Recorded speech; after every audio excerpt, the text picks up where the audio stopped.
Hello everyone, welcome to my channel Commerce on Track. Watch the video till the end and subscribe as by clicking the bell icon.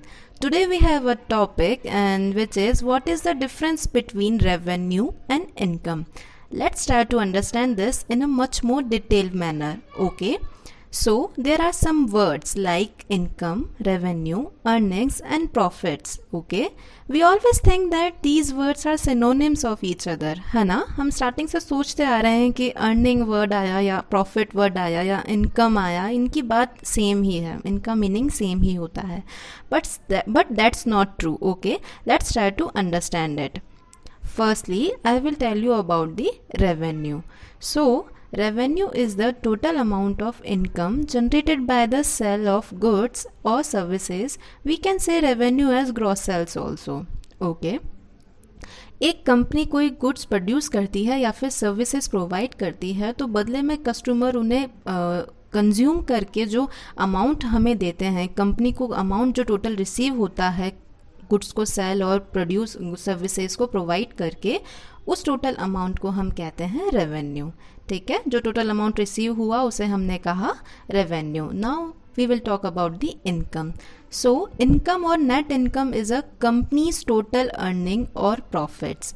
Okay, company को जो उसका cost deduct करने के बाद जो total amount remaining बचता है उसे हम बोलते हैं, जो हमारा प्रॉफिट होता है, हमारी अर्निंग होती है, उसे ही हम नेट इनकम भी कहते हैं. ठीक है, सो इसे मैं आपको आगे एक एग्जांपल के थ्रू भी बताऊंगी. ठीक है, net income is calculated by taking revenue and subtracting the cost of doing business such as depreciation, interest, taxes and other expenses. Okay, अगर हमें अब नेट इनकम कैलकुलेट करनी है तो भाई हम कैसे करेंगे? मैंने आपको बताया, रेवेन्यू होगा, कंपनी को जो टोटल अमाउंट रिसीव होगा, दैट्स कॉल्ड रेवेन्यू.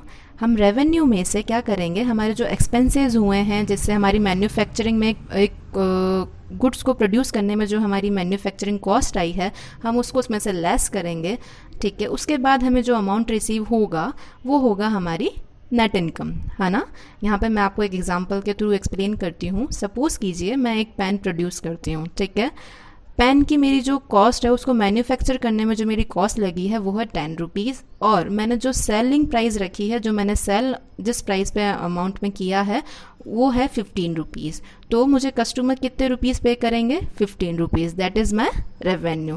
कॉस्ट जो मेरे को मैन्युफैक्चर करने में जो मेरे एक्सपेंसेस हुए हैं, that is called cost. Okay, अब मैं रेवेन्यू में से कॉस्ट को सब्सट्रैक्ट करती हूँ, माइनस करती हूँ, तो टोटल रिमेनिंग अमाउंट होता है, दैट्स कॉल्ड इनकम और अर्निंग्स और प्रॉफिट्स.